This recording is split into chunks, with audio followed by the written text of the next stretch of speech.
It's IKEA day. Nakaka-addict talaga mag-IKEA kasi naman ang daming mga cute items at aesthetic. Minimalist. Hindi naman lahat ng mga items dito ay mahal. Marami rin namang affordable, especially ngayon na nakasale sila.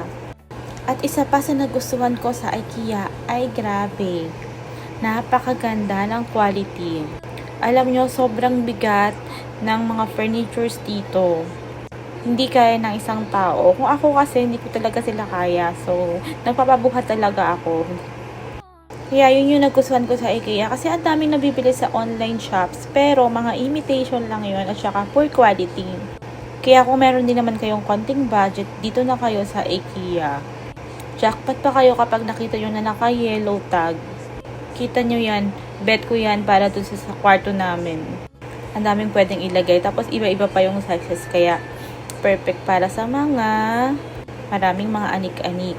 Syempre, di naman laging same size yung item. Kaya okay na okay din talaga yung size na yun. Kasi merong malaki, merong mga maliliit na spaces.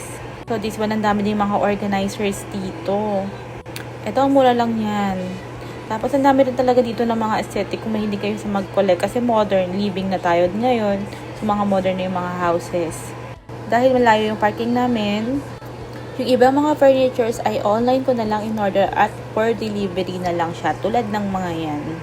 Nasa 4 na furnitures na yan, guys. 'Di ba? Mura lang.